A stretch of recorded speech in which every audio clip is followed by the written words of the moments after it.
Colby Chaos Covington, arguably one of the most polarizing figures to ever step into the Octagon. He's relentless here with the ground and pound. More big shots.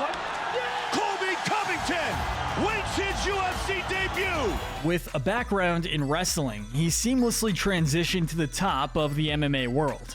Let's quickly dive into his background.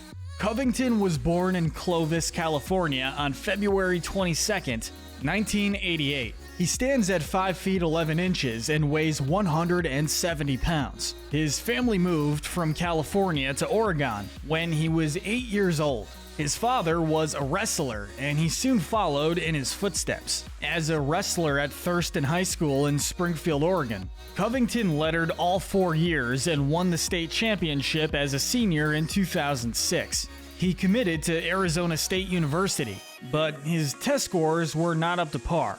So instead, he went to Iowa Central Community College. Here, he won the 2007 National Junior College Wrestling title as a true freshman with a 34-0 record. He became good friends with future UFC champion John Jones, who he was living with at the time. Following his championship season at Iowa Central, Covington transferred to the wrestling program at the University of Iowa. Some major controversy happened and he was suspended from the Hawkeyes, but we'll talk about that soon. Looking for a fresh start, he transferred to Oregon State University. Covington qualified for the NCAA tournament and earned All-American honors. He also was a two-time Pac-10 Conference champion. Covington graduated with a bachelor's degree in sociology in 2011. After college, he was recruited to American Top Team, where he racked up a 5-0 record. And now, for his time in the UFC. Covington made his UFC debut against Anying Wong in 2014 at UFC Fight Night 48. He won the fight by TKO via punches in the closing seconds of the first round. He then beat Wagner Silva via submission at UFC Fight Night 56. A unanimous decision win against Mike Pyle at UFC 187 would get him a 3-0 start to his career. His first taste of defeat materialized at UFC 194 when he encountered Warlley Alves, ultimately falling victim to a submission. But he would then go on an absolute tear.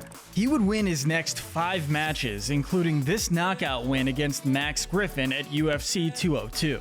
And this win streak would ultimately earn him his first title fight. Covington would face Rafael dos Anjos at UFC 225 for the interim UFC welterweight championship. Covington's pressure game and wrestling were on full display. In the end, it wasn't a decision that will be popular with many, but Covington got the decision win and the interim belt. He was stripped of the belt after missing his next fight due to injury, though the victory would earn him his first headline event.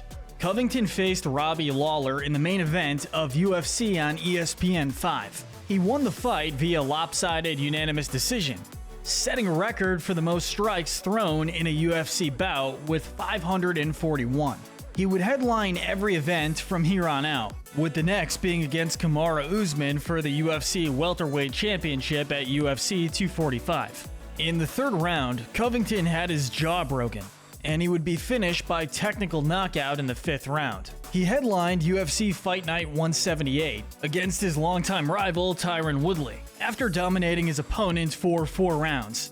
The bout was called as a TKO when Woodley suffered a rib injury. Covington rematched Kamaru Usman for the UFC welterweight championship at UFC 268. Despite a close bout, Covington lost via unanimous decision. He bounced back when he faced Jorge Masvidal at UFC 272.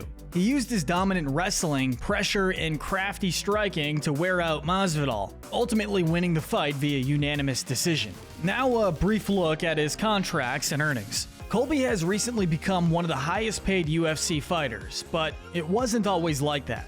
The base salary for his first UFC fight against Anying Wong was only $8,000. They bumped it up to $39,000 when he fought Damian Maia, but that number would skyrocket during his title fight against dos Anjos. His base salary increased to $350,000. They bumped his salary up again when he fought Usman. Even though he lost the fight, his base salary, performance bonus, and sponsorship deal netted him $580,000 for the bout. He made $632,000 during the rematch, And when he fought Jorge Masvidal, he had his first $1 million payday. His base salary jumped to $500,000, and he earned another $500,000 as a win bonus. After performance bonuses and sponsorship deals, he walked away from that fight with an extra $1,061,000 in his pocket. Though UFC contracts aren't the only way he makes money. He also had brand deals with Bang energy drinks and MyBookie. It's time to talk about his personal life. After a long-lasting public feud between Covington and other ATT members, most notably Dustin Poirier and Jorge Masvidal, Covington parted ways with his first mixed martial arts gym in 2020.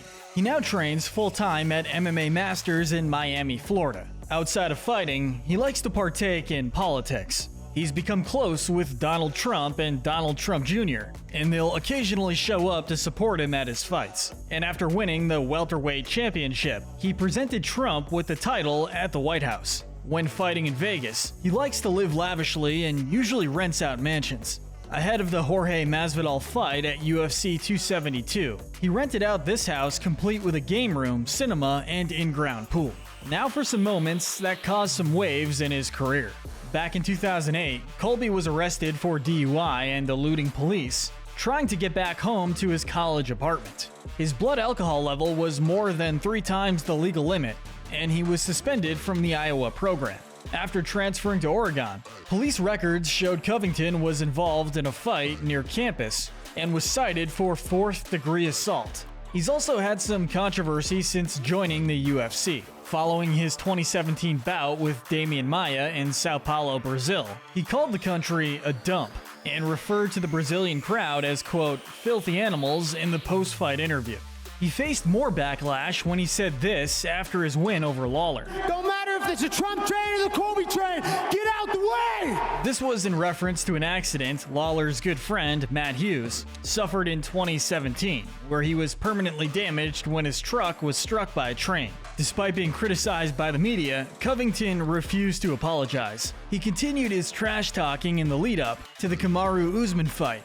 During a press conference, he said that Usman gave Glenn Robinson, Usman's longtime coach who died in 2018, quote, a heart attack from all those years you were ducking me, and that Robinson would be watching from hell.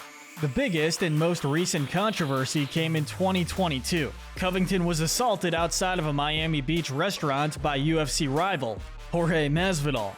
Covington suffered a broken tooth from 2 punches to the face. Masvidal was arrested and charged with aggravated battery and criminal mischief. Now, at this point, you probably want to know about his career earnings. Colby's paydays continue to rise, so we're sure that his net worth will too.